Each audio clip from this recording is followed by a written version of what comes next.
Hey, hope everybody's doing okay.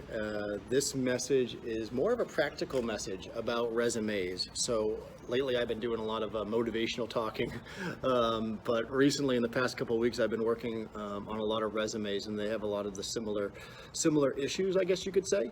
So I wanted to talk through a couple of those during this quick video. So tune in if you're working on your resume right now and you need some tips. First of all, resumes are a time for you to brag on yourself, okay? For whatever reason, I've been working with a lot of people who are very humble, which is incredible that they've gotten as far as they have gotten in their careers being so humble. But I think a lot of that is because people are attracted to humility, right? And once you get hired and you're great at what you do, you can be humble because the proof is in your work. But when you're interviewing for a job, when you're trying to present yourself, it's not the time to be humble. Now, there's a fine line between being humble and being arrogant. And you need to make sure that you're bringing up accomplishments and that you're bringing up your team and that you're not the owner of every accomplishment, but there is a lot of ownership that you need to take when it comes to those accomplishments. So don't be afraid of that. And if you struggle being way too humble and you struggle with that, you never want to oversell yourself. But if you struggle with that, feel free to reach out to me and I can help look at your resume and talk you through. And that frankly came out last week. I'm working with a lot of oil and gas guys right now who frankly want to get out of oil and gas. But when you look at their resume, they have specific types of equipment on there. It's not just hydraulic equipment. It says top drive, NOV top drive, or a hydroracker, or a BOP.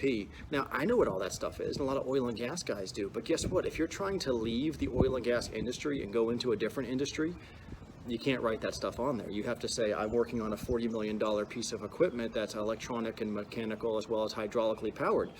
That's the kind of stuff you need to write because those skills are transferable. So I've been doing a lot of that this week, but don't be afraid to kind of ratchet the humility back a little bit. And then the other thing I'll talk about today is just bullets.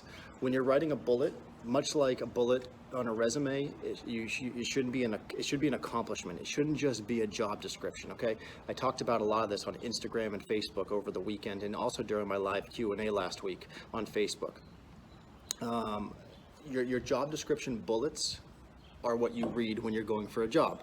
You have to be able to do this. You have to be able to do that. You have to have this type of background. That's great. But when you're writing a resume, you don't want to model it off a job description. You want to model it off accomplishments because guess what? A lot of people can fill that job description.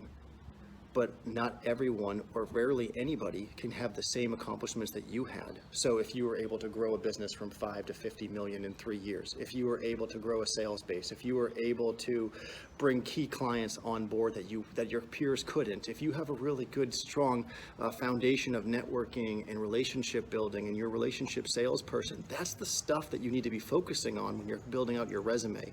And if you struggle to kind of pinpoint those accomplishments, that's when you should engage someone like myself who can help pull that out of you, because last week I did a lot of that. Frankly, I was working with a couple of guys who are really strong in their accomplishments, but when you read their job description, it was essentially saying, I worked on this project for 6 months.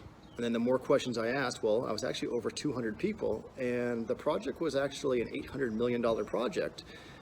And in this situation, one I'm thinking of right now, he wasn't the project lead, but he was certainly one of the lieutenants, if you will, of the project. So he was a project manager on this job, but it wasn't even written in that sense. It was just, I was part of a commissioning project. We were able to turn that 6-7 word bullet into a very powerful 2-line bullet that highlighted key accomplishments. So if you struggle with those sort of things, make sure you reach out to someone like myself who can help you with that. With that, I hope everyone's doing well. Hopefully we're all doing our part to stay healthy and stay safe. And hopefully we're starting to get back to work here soon. But feel free to follow me on Facebook, How to Get the Job. Feel free to follow me on Instagram. And if you like this, please put a comment, put a share. And if you have some questions you want to be asked or answered in the future, feel free to put that in the comments as well. And I'll do some more future videos like that. Hope everyone's doing well. Have a good day.